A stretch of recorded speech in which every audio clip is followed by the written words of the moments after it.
Assalamualaikum warahmatullahi wabarakatuh. Alhamdulillahi wa kafa. Wassalatu wassalam ala nabiyil mustafa wa ala alihi ahla sidqi wal wafa. Ashhadu an la ilaha illallah wa ashhadu anna Muhammadan abduhu wa rasuluh. Addar risalah wa ballaghal amanah wa rabbal jaila minal muslimin. Kanu a'izzatan 'alal kafirin adillatan 'alal mu'minin. Fasalatuhu wa salamuhu 'ala ashabihi ajmain, amma ba'd. Ikhwani fillah rahimakumullah, sahabat Assalam TV yang dirahmati Allah. Pada kali ini kita akan mengkaji lebih dalam mengenai suatu hukum yang dulu bahkan sampai hari ini masih populer. Tiada lain adalah Law of Attraction. Sebelum kita beranjak lebih jauh, kapan sih Law of Attraction ini pernah booming?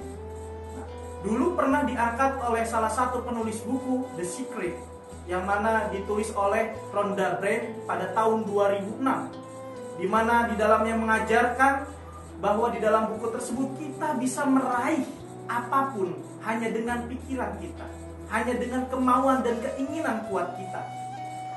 Nah, tentunya keinginan atau afirmasi itu merupakan sesuatu hal yang menjadi kekuatan umat manusia. Sehingga ketika dia berpikir positif, maka lingkungan akan menyambutnya dengan positif. Sebaliknya, ketika dia berpikir negatif, memiliki keyakinan negatif, maka lingkungan dan juga apa yang ada di sekitarnya akan menjadi atau menyambut suatu hal yang negatif sebagaimana apa yang diyakininya.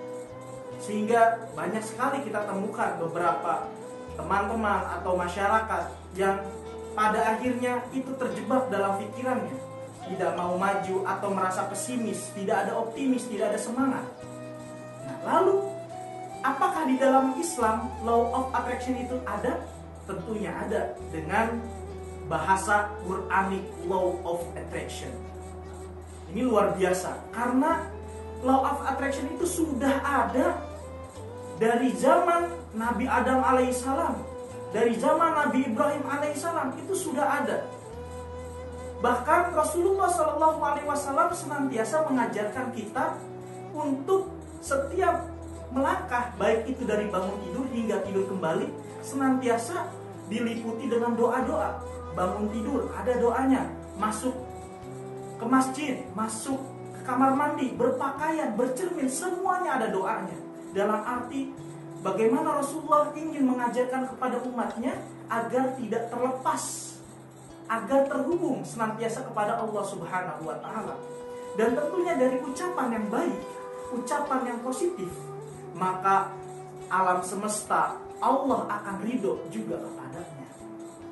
Ikhwani fillah rahimakumullah, fakta sejarah juga sudah membuktikan bagaimana Law of Attraction dalam Islam itu nyata. Digambarkan di dalam sejarah Nabi Ibrahim alaihissalam ketika Namrud murka dikarenakan patung dan berhalanya dihancur leburkan, maka ia memutuskan untuk membakar Ibrahim alaihissalam dikarenakan ia benci terhadap kalimat tauhid yang dibawanya. Ia bakar, dan ketika itu ada burung yang menawarkan kepada Nabi Ibrahim untuk membantunya, tetapi Nabi Ibrahim menyandingkan dan bertawakal seluruhnya kepada Allah Subhanahu wa Ta'ala. Ya naru kuni bardan wa salaman ala Ibrahim. Wahai api, dinginlah dan selamatkanlah Ibrahim. Yang mana pada dasarnya kita tahu bahwa hukum alam, api tersebut adalah panas. Namun karena Ibrahim alaihissalam menggantungkan dan menyebutkan senantiasa kalimat tauhid, sehingga ia bersandar dengan maha kokoh, maha kuat, sehingga api yang tadinya panas dan yang harus melumatkan dan membakar tubuhnya itu menjadi dingin dan tidak menghabisi atau melenyapkan Nabi Ibrahim alaihissalam. Mengapa itu bisa terjadi? Sebelum kita beranjak ke sana, kita berikan lagi contoh sejarah yang tentunya tidak pernah dilupakan umat Islam, yaitu Nabi Musa alaihissalam, yang ketika ia dikejar oleh bala tentara Fir'aun, dia mendapati tongkat yang tentunya dia menyangka tongkat ini tidak akan berefek apapun. namun oleh Allah Subhanahu wa Ta'ala menyuruh dan memerintahkan untuk memukul tongkat tersebut ke lautan, sehingga hanya dengan ketaatan sami'na wa ata'na, saya dengar dan saya taat, dia lalu memukulkan tongkat tersebut, terbelahlah lautan yang tadinya tidak mungkin terbelah. Dan itu sampai hari ini menjadi sejarah dan dibuktikan oleh para ilmuwan sebagai suatu hal yang nyata. Alam semesta lagi-lagi mendukung kepada seorang nabi. Dan itu bukanlah hanya sebagai cerita dan dongeng belaka, melainkan suatu fakta yang tentunya diyakini oleh kita semua sebagai umat Islam. Ikhwani fillah rahimakumullah, sahabat Assalam TV yang dirahmati Allah. Ikhwani fillah rahimakumullah, sahabat Assalam TV yang dirahmati Allah. Ada sebuah hadis yang tentunya sangat berkesinambungan dengan tema kita, Law of Attraction ini, sebagaimana yang diriwayatkan oleh Abu Hurairah. An Abi Hurairah radhiyallahu anhu anna Rasulullah sallallahu alaihi wasallam qala yaqulullahu ta'ala ana inda dhanni 'abdi bi wa ana ma'ahu idza dzakarani fa in dzakarani fi nafsi dzakaratu fi nafsi wa in dzakarani fi mala'i dzakaratu fi mala'i khairin minhum. Muttafaqun alaih.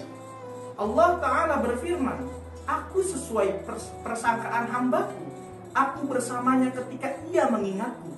Jika ia mengingatku saat bersendirian, aku akan mengingatnya dalam diriku.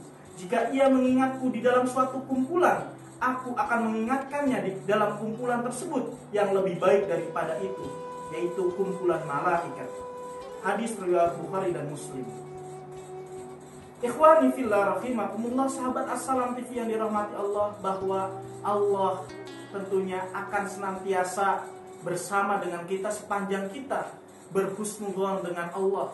Ketika kita didera dengan cobaan, musibah, dan juga wabah yang hari ini mungkin terus melanda bangsa kita, melanda umat kita, maka tentunya harus senantiasa kita berafirmasi sebagaimana yang senantiasa dilakukan oleh para nabi, para sahabat, para tabi'in dan tabi'utnya, yaitu senantiasa melekatkan bahwa diri kita ini dhaif, diri kita ini lemah, maka harus bersandar kepada yang maha kuat, tiada lain adalah Allah Subhanahu wa Ta'ala.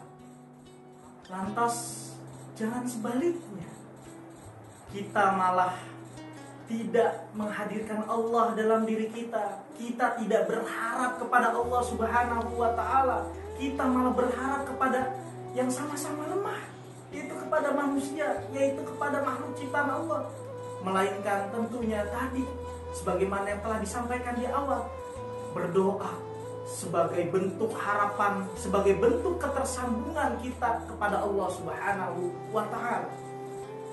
Dan juga senantiasa membina keimanan kita secara terus-menerus, secara kontinu, istiqomah, sehingga dengan itulah menjadi bekal sebagaimana yang pernah dialami oleh para nabi, sebagaimana yang pernah dialami para sahabat-sahabiahnya. Sehingga dengan keyakinan itulah, dengan Quranic Law of Attraction lah, mereka bisa meraih harapan yang bukan hanya sekedar materi, bukan hanya sekedar yang bernilai rendah atau hina, melainkan sesuatu yang nilainya lebih tinggi, tiada lain adalah ridho Allah Subhanahu wa Ta'ala. Dengan itu alam semesta akan turun menolong setiap hamba-hambanya yang ridho ataupun diridhoinya. Allah akan membukakan pintu kemudahan. Allah akan meyakinkan dirinya walaupun masalah sulit di hadapannya, walaupun sesuatu hal tersebut seakan mustahil, ataupun suatu tersebut merupakan pikiran-pikiran yang senantiasa menakuti kita, namun dengan keyakinan kepada Allah, seluruhnya akan luluh lantah, terjawab dengan kemudahan, terjawab dengan ketenangan. Lahir di dalamnya pertumbuhan keimanan, liyazdadu imanan ma'imanihim. Disitulah kemenangan yang nyata, kemenangan yang dinyatakan oleh Allah Subhanahu wa Ta'ala ketika kita senantiasa terhubung lewat doa, lewat sholat, lewat keistiqomahan kita membangun keimanan kita. Sehingga sahabat Assalam itu yang dirahmati Allah, maka kita harus senantiasa berafirmasi, berhusnuzon terhadap segala apa yang terjadi dalam diri kita, untuk senantiasa mengikatkan dan terhubung kepada Allah. Jangan sampai lengah, jangan sampai terputus, karena dengan terputusnya kita maka lemah dan hinalah kita, dan tentunya Allah tidak akan mendukung dan meridhoi kita. Oleh karenanya, ikhwatillah rahimakumullah, marilah kita sama-sama berdoa kepada Allah Subhanahu wa taala agar Allah senantiasa mensabitkan, meneguhkan jiwa kita untuk senantiasa bergantung kepada-Nya. Hasbunallah wa ni'mal wakil, ni'mal maula wa ni'man nasir. Nastaghfirullahu li wa lakum. Wassalamu alaikum warahmatullahi wabarakatuh.